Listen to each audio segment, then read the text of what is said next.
Are you intimidated by mathematics? Did worksheets, quizzes, and multiplication tables stress you out in high school? Well, you're not alone, and I'd like to introduce to you Libo Valencia. Libo Valencia is one of the greatest math educators I've ever had the pleasure of meeting and collaborating with. This is Libo's book. It's called Math Play, and he let me write the foreword. Libo was born in Colombia, moved to the United States. He's now a teacher and a prof in the state of New York. He didn't speak a word of English until his late teens. Now he's the father of 2 daughters, and he wants to engage everyone in math play. I'd like to read you one of the reviews of Libo's book. The goal for engaging in mathematics is to experience and master the awe, power, and profound agency mathematics can bring. Libo Valencia beautifully shares with us personal context and story on favorite resources for bringing true human engagement with mathematics to one and all. Libo was recently featured on a live stream, and I've captured the highlights for everybody here. So I'm going to give you the Coles notes or the Cliff notes of that talk, but I will link the full talks in the description below. For those interested in making math more joyful and meaningful, Libo Valencia invites you into his vibrant classroom. This book will jumpstart your math play journey with its detailed examples and suggestions. Without further ado, Libo Valencia. We are super excited about our guest. We've been following the work that he's been doing, and he has a new book out. His question is, why should we facilitate more math play in our classrooms? We are very excited to have Libo Valencia with us today. Hello. Hey, Heidi, how are you? Nice to see you again. An amazing thing happened since we last talked to you, and it looks like this. Yeah. We would love to start if... that's actually, I think, one of the first chapters of Math Play, because I think that it is important for everyone to share their math story, whether they like math or don't like math. Yeah, I think it's important for everyone to share the math story. So my math story started back in Colombia. I think I shared with you that I was born and raised in Colombia. I lived in Colombia until I was about 15 years old. Then I moved to the States, had to learn English, had to restart. But everything was positive. Everything was all blessings. So I think my love for mathematics started back in Colombia. I was a really good student in all the subjects, but math came natural to me. And for some reason, most people dislike math. Who would have thought? And to me, it's so natural. And I really enjoy helping people with math. And it made sense. I love from a very young age. I love the consistency of mathematics. I would when you learn something and then it led to something else. I could almost feel excited when the teacher was explaining something back in elementary school, because I knew where they were going. I was like, oh my God, this is gonna connect with this, and this is baby Libo, right? Libo when he was 9 or 10. So I always felt that in math class, I felt empowered. I felt I could always do a question. I felt that I could help people. So in a way, I felt that math was sort of my superpower. When I came to the States when I was 15, as a teenager, I math was again my safe place. What happened is when you move from another country, you are involved in an English language learner program, right? But my math classes, because I had a strong mathematics foundation, were considered to be regular classes. So in math class, it was funny because I didn't understand what they were saying because they were speaking to me in English and I was just learning it, but I understood the math. And I feel that once again, math was my safe space.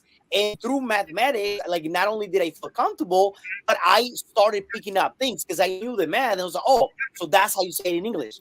So it was a transitional period. And then from there, my love for math started to develop. I had amazing teachers at White Plains High School when I arrived from Colombia. And they pushed me. At the end of that school year, they said, Libo, you should go into honors classes. And I was like, no, I just got here. I'm sorry. I don't want to go into the honors class. I was afraid. But it turned out, okay. I went into honors classes and whatnot, but I always felt like a fish in water when I was in a math class. Whether it was back in Colombia or here, and then from there, thank God I got a full scholarship to go to Lehman College, and I was able to do my major in mathematics, minor in education, became a math teacher, and then it's now 16 years after that I've been teaching mathematics. So the whole idea, my most important job is I'm a dad, I'm a tata. So I have 2 little girls at home. One is 9 and one is 4. So my older daughter, she's so good. I mentioned this before. She's so good. She's like an angel. And she makes it seem so easy, right? That's how you get tricked. That's why we had a second one. Then the second one turned out to be the devil. She listens to nobody. She does whatever she wants. So the first one made us feel like, oh my God, this is so easy. Like she does what you taught her. She's so good. And then we had the second one. Second one is crazy. Like second one listens to nobody. She does everything that the first one. It's crazy. If you have a second child, like that's what's bound to happen. So with my daughter, my teaching experience has been both at the high school, and when I finished my first master's in pure math, I had the opportunity to teach at the college level, which, to be honest, was something that I was thinking, okay, like at some point when I'm like closer to retirement, I'm gonna be teaching at the college. I think that will be cool. But the opportunity presented itself, and a lot of times, like the book, like a lot of things that happened in my life, is like there's an opportunity, and then you could take it or not take it. What I always think is like, if I don't do it, I might not have this opportunity again. So I decided to do it. So my teaching experience has been both at the high school and college level. I have no training, no official training to like teach elementary, but I have a daughter. So as my daughter and it was like, it's so cool because like my elementary experience was in Colombia. So it's completely different. And then I see how she's like learning things in here. So of course, I started like doing, teaching her, but we call it math play. So since she was like in pre-K, whatever, pre-K 3, she was like very young. We started playing and I started showing her things and playing with like everything around the house. In our basement, down in our basement, we call that like the math play headquarters. There's like so many toys and games and all the math toys that are out there, we have them in this basement. So like I started playing with her to the point where she will say like, Tata, are we gonna play or are we gonna math play? Because like, are we gonna go play outside like normal play, or are we gonna do math play? So I was like, no, and a lot of times when I would like play with her, I had a plan. I was like, oh, I'm gonna teach her addition. I'm gonna teach her about shapes. I'm gonna teach her about, and we use dice, we use domains, we use like different things. And a lot of times I had a plan, but then it like quickly developed into something else, something she wanted to explore, something that, oh, will this work? And then I knew the answer, but I pretended I didn't. I'll be like, I don't know. That wouldn't work. Let's find out. Let's try it out together.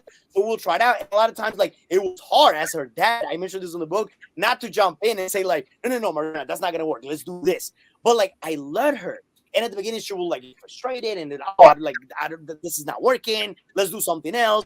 But then, like, over time, she started to feel like empowered. Like, oh no, let's do this. And what I've noticed was that anytime we were exploring something that she wanted to do, she was really engaged. And so, like that was when she like wanted to try things and like she was the most engaged. So like that to me was like, oh my God, this is so cool.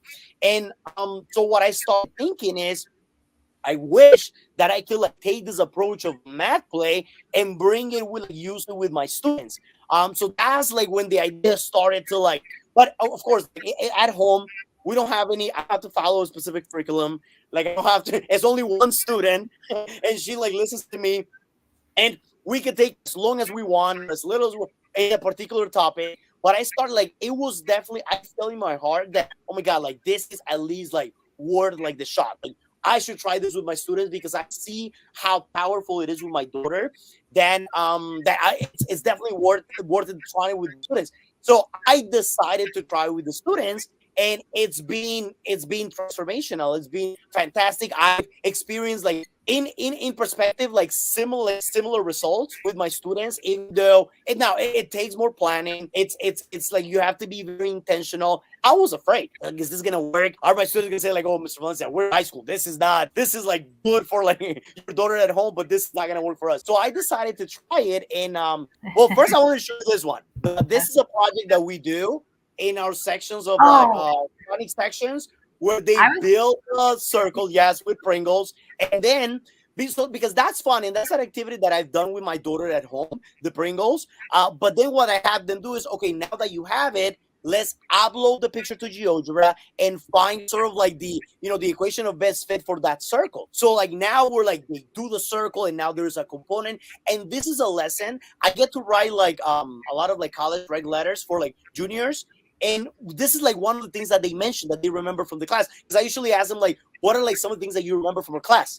And it doesn't have to be like content related, because kids will always remember how they feel, right? They're like, oh, like this project, it was so cool because I wasn't sure and it wasn't working, and when I did the circle, like it took a few attempts, but we finally got it to work. So like this not only creates like a sense of like ownership and like the students are working together, but yes, high engagement, perseverance, and a sense of ownership. And yes, the older project that students definitely stayed and like show a lot of perseverance is the doing art with math. So my Desmos art project, this is something that we do like on a yearly basis now, and the instructions of the project are usually very like open. I tell them like use at least like whatever number of like types of functions, but I don't tell them like you have to use like this many specific equations. I tell them like do domain and range restrictions, and the work that I've seen from students is absolutely amazing.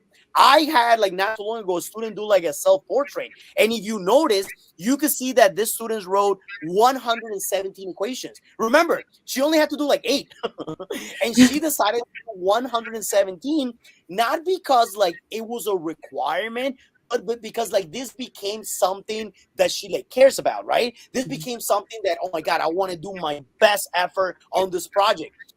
So what I learned through Mathly at the high school level is that students will do more than require.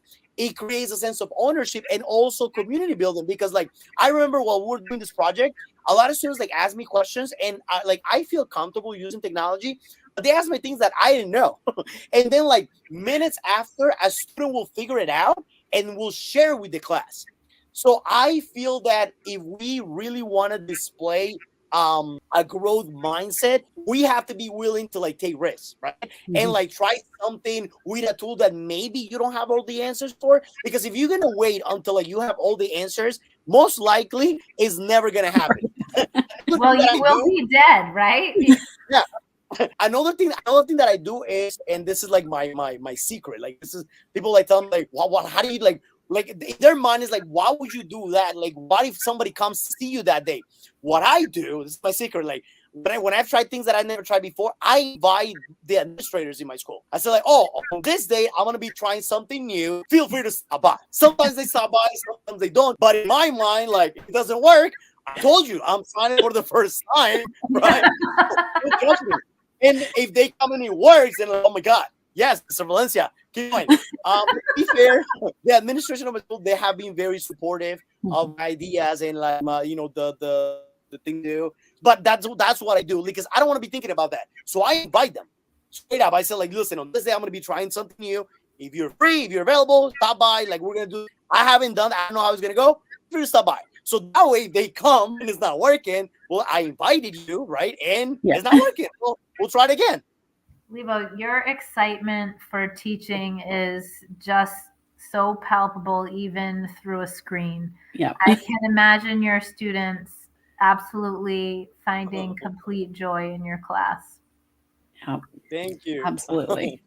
I shared a story that when we had to teach remotely on Zoom, I told my wife this like every day. I always felt like a lion in a cage. I was like, this is horrible. Like because like, I need to interact with students. I need to move around. And a lot of times, like if I say like, Molly, do you have a question? And they say no, I know they have a question, but they don't want to tell me. So like because like when you interact with students, there's like energy, right, going around the room, and I could tell that even though Molly's saying that she doesn't have a question, she does, like her face is saying that she has a question. And like through Zoom, it was like so hard. And like when we had to teach remote, I mean, teaching remotely was better than not teaching at all. Period. Right. But like it was so I felt so limited because like I want to like like ask them questions and walk around the room, and give somebody the pen and like things like that. So yeah, I try because. Like, if you're passionate about something, the students will like feel that energy, right? And like try to connect to like things that you love. I try I bring like soccer applications into my classroom. When there is like the World Cup, I can talk about that, Star Wars, and like things that I know my students like to like make it not only like enjoyable but like concrete. Like, oh, you could apply that there. And like I have students that like sometimes will like find things on social media like math memes and email them. Now they don't share that with anybody. They just like between us, like, I found this is hilarious. They don't say it to anybody else, but I think that's cool. Like our math conversation should go beyond the classroom. Mhm. Yes, yes, yes, Completely yes agree. to all of that. So, can you please tell us and our listeners how they can learn more about you and maybe where they can find this? Yes. So I'm pretty active on X, on formerly known as Twitter. I think that any ideas that I find that work with my daughter, with my students at the high school, with my college students, any programs, right? I love to like try like different ed tech platforms. So anything that I try that works, I'm gonna share. I'm like, oh, students tried this and it was good. And it also like students love that. They don't tell you, but they notice because students Mhm. have to know, oh, Mr. Valencia, I saw that you posted like, you posted my work and it's like minimal and you wouldn't think, right? Like, oh my God, like you look at that. But no, because like in real life, they don't share that with their Mhm. friends, but they notice like, oh my God, Mr. Valencia like share our project or like he shared the work that we did today. So like any ideas, anything that I find that I find useful, I'm always like sharing on Twitter at Mr. Valencia 24. I also have YouTube channel. Also same hashtag at Mr. Valencia 24. So I'm not as active on YouTube, but I have some.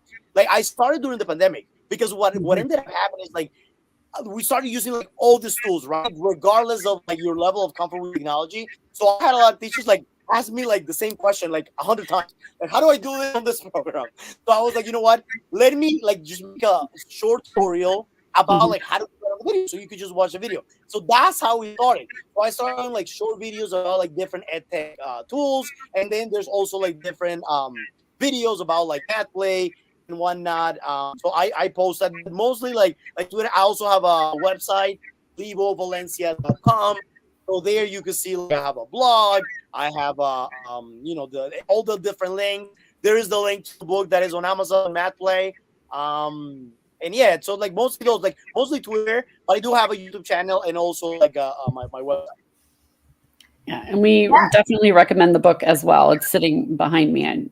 I did not have a chance to grab my copy and bring it over, but highly recommend. Just a great way to really dig into different opportunities for incorporating math play into your specific grade levels, or just getting ideas to run with that and how they can be incorporated into your classroom. Libo, thank you so much for being here with us tonight. We are really excited about your book for you and excited about the content of your book for the rest of us. Thank you. I love following you on X because you are this excited on X as you are here tonight. So thank you so much. Guys, thanks so much for watching. I'm so grateful for every second of your watch time, every like you hit, every comment you leave, and the one subscription you can offer me. If you haven't already hit that subscribe button, please go ahead and do so you don't miss any of the tiny house projects we're working on here, the abandoned cabin, some of the educator college we're working with, and all things life in general. That's gonna do it for another episode. As always, peace and love from Canada's most southern mainland shoreline. Give somebody close to you a hug, tell them they matter. Don't forget you matter. See y'all tomorrow.